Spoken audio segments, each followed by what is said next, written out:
नमस्कार. भारतीय जनता पार्टी प्रदेश कार्यालयामध्ये आयोजित या पत्रकार परिषदेमध्ये आपल्या सगळ्यांचं स्वागत. जनाब संजय राऊत असं म्हणतायत की या निवडणुकीमध्ये फोडाफोडी झाली, पैशाचा वापर झाला. संजय राऊतांना इतकंच सांगायचं आहे, माणसं टिकवण्यासाठी पैसा लागत नाही तर प्रेम लागतं. परंतु संजय राऊतांकडे आणि त्यांच्या पक्षप्रमुखांकडे माणुसकी नावाचा प्रकारच शिल्लक नाही. त्यामुळे त्यांच्याकडे ना कार्यकर्ते टिकलेत, ना नेते टिकलेत, ना उमेदवार टिकतायत.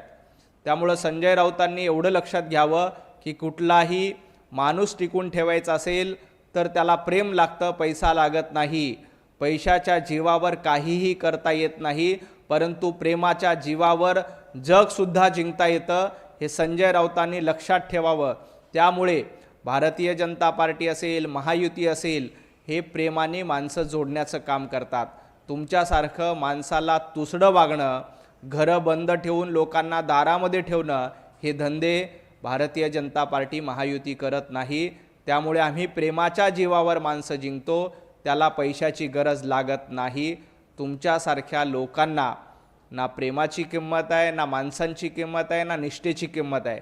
घरं बंद करायची, लोकांना प्रवेश द्यायचा नाही, लोकांना भेटायचं नाही, आमदारांना दारातून परत पाठवायचं, हे सगळे उद्योगधंदे तुमचे आहेत. त्यामुळे तुमच्याकडे ना उमेदवारही टिकतात, ना आमदारही टिकतात, ना कार्यकर्ते देखील टिकतात. अशी अवस्था उभाटा गटाची आणि संजय राऊतांची झाली आहे.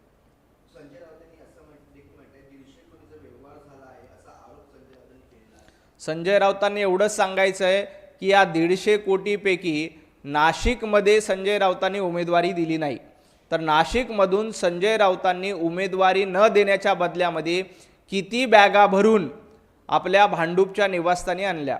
2 दिवसापूर्वी संजय राऊतांनी नाशिकमध्ये दौरा केला होता आणि नाशिकमध्ये विधान परिषदेला उबाटा गटाचा एकही उमेदवार दिला नाही.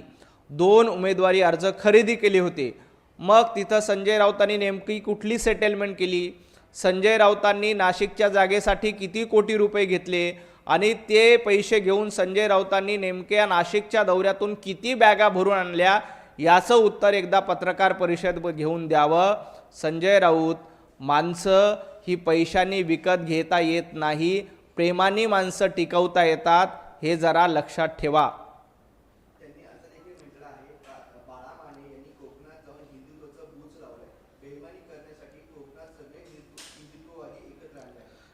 संजय राऊत, हिंदुत्वाचं बूच लागलं नाही, तुमच्या पक्षाचं बूच लागलंय. तुमच्या पक्षप्रमुखांना बूच लावण्याचं काम महाराष्ट्रातल्या जनतेनं केलंय, देशातली जनता करते. बूच कुणाचं लागलंय एकदा पाठीमागे जाऊन तपासून बघा. हिंदुत्वादाचं बूच लावण्याची कुणाच्याही बापाची हिंमत नाही. आजपर्यंत वंदनीय हिंदू हृदय सम्राट बाळासाहेब ठाकरे यांचे विचार जिवंत ठेवण्याचं काम अनेक शेकडो हिंदुत्ववादी कार्यकर्त्यांनी केले. त्या हिंदुत्ववादाचं कुणीही बूच लावू शकत नाही, परंतु उभाटा गटाचं बूच लावण्याचं काम आणि उभाटा गटाला बूच ठोकण्याचं काम महाराष्ट्रातल्या जनतेनं विधानसभेच्या निवडणुकीला केलंय, महापालिकेच्या निवडणूक केलंय. आणि आणखी तुम्ही अशी वायफळ मूर्खासारखी बडबड करत राहाल तर येणाऱ्या काळामध्ये देखील जनता तुम्हाला बूच ठोकल्याशिवाय राहणार नाही.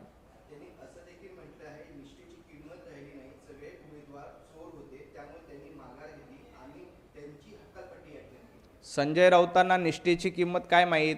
संजय राऊतांना अलीकडच्या काळामध्ये विष्ठेची किंमत जास्त कळते आणि त्यांनी अशा पद्धतीची बडबड करू नये. मुळामध्ये निष्ठा संजय राऊतांनी शिकावी का? संजय राऊतांनी वंदनीय हिंदू हृदय सम्राट बाळासाहेब ठाकरे यांच्याबद्दल काय काय उद्गार काढले होते, कशा पद्धतीनं शिवसैनिकांचा अपमान करण्याचं काम केलं होतं. त्यामुळे निष्ठा वगैरे संजय राऊतांना शब्द शोभत नाहीत आणि त्यांनी निष्ठेवर बोलू नये. त्यांना हल्ली सकाळी सकाळी उठून वेगळेच शब्द वापरावे लागतात. मी ते वापरणार नाहीत. त्यांना गांजा ओढावा लागतो. त्यामुळं संजय राऊतांनी अशा पद्धतीनं निष्ठा शिकवणं, शिवसैनिक कोण आहेत हे सांगणं, हे धंदे बंद केले पाहिजे.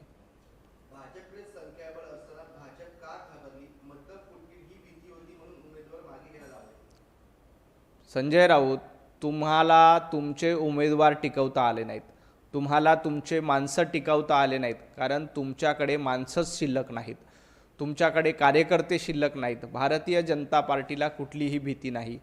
ही निवडणूक कार्यकर्त्यांची निवडणूक नव्हती. या निवडणुकीला नगरसेवक आणि जिल्हा परिषदे सदस्य, पंचायत समितीचे सभापती मतदान करणार होते. आता महाराष्ट्राच्या स्थानिक स्वराज्य संस्थांच्या निकालामध्ये आकडेवारी स्पष्ट आहे. भारतीय जनता पार्टीचे सर्वाधिक नगरसेवक आहेत, महायुतीचे सर्वात जास्त जिल्हा परिषद सदस्य आहेत, महायुतीचे सर्वात जास्त पंचायत समिती सभापती आहेत. ही सगळे आकडेवारी बघितली तर महायुतीचा विजय होणार हे 100% निश्चित होतं. मग असा विजय होत असताना तुम्ही उमेदवारी अर्ज का भरले? तुम्हाला खात्री होती की आपला पराभव होणार.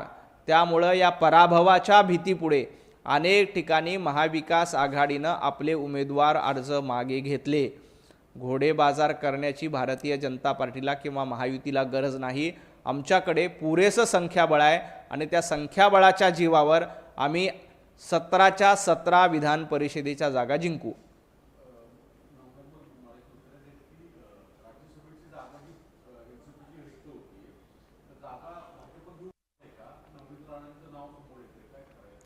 अजिबात नाही. याबद्दल महायुतीमध्ये तिन्ही पक्ष बसून चर्चा करतील.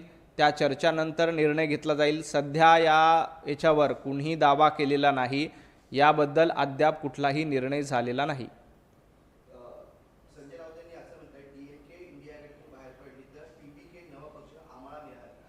संजय राऊत, तुमच्या पक्षाची अवस्था काय झाली, इंडिया अलायन्सची अवस्था काय झाली बघा. ज्या पद्धतीनं तुम्ही तामिळनाडूमध्ये डीएमकेच्या पाठीमध्ये खंजीर खुपसला, डीएमकेला धोका दिला. कालपर्यंत काँग्रेसनं डीएमके बरोबर युती केली, डीएमके बरोबर आघाडी केली आणि डीएमकेच्या सोबत तामिळनाडूची निवडणूक लढली आणि फक्त खुर्चीसाठी डीएमकेच्या पाठीमध्ये खंजीर खुपसून डीएमकेला धोका देऊन त्या ठिकाणी तुम्ही TVK बरोबर थलपती विजय यांना साथ देण्याचं काम केलं. आणि आता तुम्ही म्हणतायत की आम्हाला डीएमके गेली तर काय हरकत नाही, TVK आली. संजय राऊत, थोडीशी लाज बाळगा. आपण आपल्याच मित्रपक्षाच्या पाठीमध्ये खंजीर खुपसतो, त्यांना घरी बसवतो, त्यांना नाकारतो आणि त्यांची साथ सोडून नव्या सवंगाड्याला आपल्यासोबत घेऊन फक्त सत्ता मिळवण्याचा प्रयत्न करतो. सत्तेसाठी वाटेल ते, हे धोरण इंडिया आघाडीचं आहे, हे धोरण राहुल गांधी यांचं आहे आणि हेच धोरण उद्धवजी ठाकरे यांचं आहे. हे वेळोवेळी सिद्ध झालेलं आहे.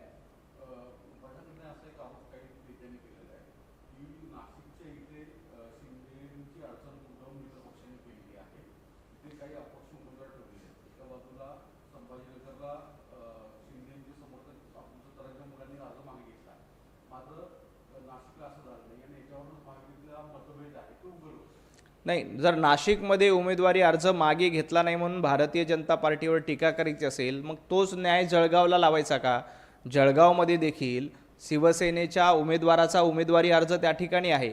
एक बघा, प्रामाणिकपणे महायुतीच्या सर्वच नेत्यांनी प्रयत्न केले की ही निवडणूक बिनविरोध व्हावी आणि महायुतीच्या अंतर्गत एकमेकांच्या विरोधात उमेदवार असू नये म्हणून आम्ही रत्नागिरी, सिंधुदुर्गमध्ये देखील प्रयत्न केले, उमेदवारी अर्ज मागे घ्यायला लावले. अनेक ठिकाणी जिथं शिवसेना असेल, जिथं राष्ट्रवादी असेल, त्या ठिकाणी बंडखोरी होऊ नये यासाठी आटोकाट प्रयत्न केले. परंतु दुर्दैवानं नाशिकमध्ये आणि जळगावमध्ये या ठिकाणी आम्हाला यश आलं नाही. परंतु पुढचे 1-2 दिवस जाऊ द्या. या उमेदवारांना पुन्हा एकदा आव्हान करण्याचा प्रयत्न गिरीश महाजनजी करतायत, तिकडे गुलाबराव पाटील करतायत. परंतु असं असताना महायुतीमध्ये फूट पडेल किंवा महायुतीमध्ये एकमेकांवर आरोप करण्याचा प्रयत्न करू नये. जर भारतीय जनता पार्टीवर तुम्ही नाशिकच्या निमित्ताने आरोप करत असाल तर जळगावमध्ये मग तुम्ही जाणीवपूर्वक भारतीय जनता पार्टीच्या विरोधामध्ये उमेदवार ठेवला का, हा देखील प्रश्न विचारता येतो. परंतु तसं नाही. प्रत्येकाने प्रयत्न केले की हे उमेदवार मागे घ्यावे. दुर्दैवानं काही ठिकाणी आपल्याला यश आलं नाही. परंतु येणाऱ्या काळामध्ये या ठिकाणच्या देखील म्हणजे जळगावची निवडणूक देखील भारतीय जनता पार्टी जिंकणार आहे आणि नाशिकची निवडणूक देखील शिवसेना जिंकणार आहे, याच्यामध्ये कुठलीही शंका नाही.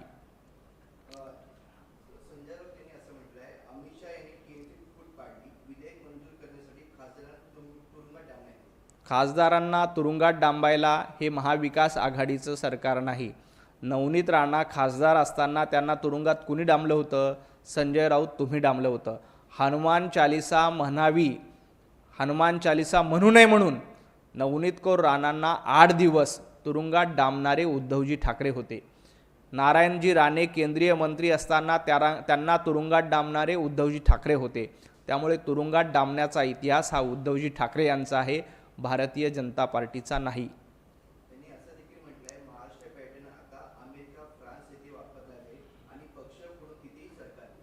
संजय राऊत, महाराष्ट्र पॅटर्न काय आहे हे देशाला माहिती आहे. महाराष्ट्राचा पॅटर्न हा जनतेचा पॅटर्न आहे आणि महाविकास आघाडीचा पॅटर्न खरं तर महाविकास आघाडीचं नाव बदलून आता माघार विकास आघाडी ठेवलं पाहिजे. प्रत्येक निवडणुकीमध्ये माघार घ्यायची ही महाविकास आघाडीची सवय झाली आहे. त्यामुळे आपण MVA याचं फुल फॉर्म करताना माघार विकास आघाडी अशा पद्धतीचं नामकरण केलं पाहिजे. कारण आपण बघा, हर्षवर्धन सपकाळ यांनी गाजावाजा करून विदर्भामध्ये अनेक उमेदवार दिले होते आणि सांगितलं होतं की काँग्रेस ही निवडणूक लढणार, परंतु हर्षवर्धन सपकाळ यांना त्यांचे उमेदवार सांभाळता आले नाही. अनेक ठिकाणी काँग्रेसच्या उमेदवारांनी माघार घेतली. शिवसेनेच्या उभाटा गटाच्या बाबतीत देखील ते झालं. उभाटा गटाच्या उमेदवारांनी देखील अनेक ठिकाणी माघार घेतली. राष्ट्रवादी काँग्रेसच्या उमेदवारांनी, शरद पवार गटाच्या, त्यांनी देखील माघार घेतली. त्यामुळे यापुढे महाविकास आघाडीचं नाव हे माघार विकास आघाडी घेतलं पाहिजे. कारण माघार घेणं, स्थगिती देणं हाच महाविकास आघाडीचा धंदा राहिला आहे.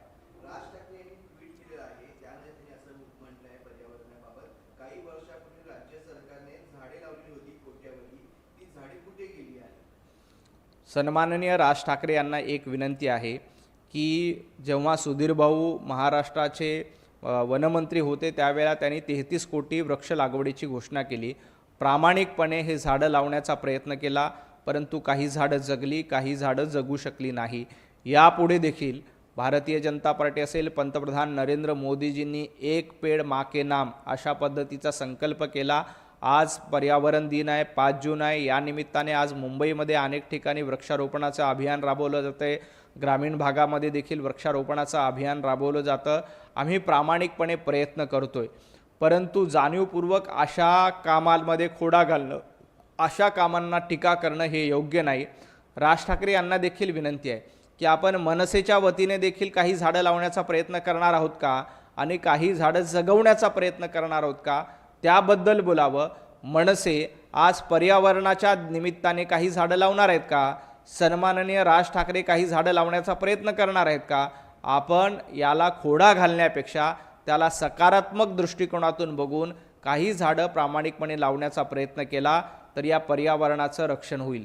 भारतीय जनता पार्टी महायुतीचा प्रयत्न आहे की या पर्यावरणाचं रक्षण झालं पाहिजे, परंतु दुर्दैवानं त्यात खोडा घालण्याचा, विरोध करण्याचा प्रयत्न कोणीही करू नये.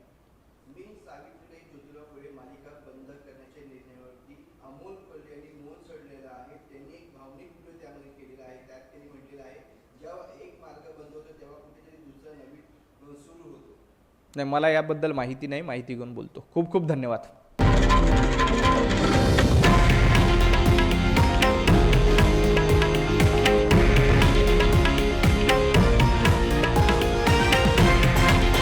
हे आहे देशातील नंबर 1 न्यूज नेटवर्क आणि आपण पाहत आहात TV9 मराठी, एकमेव.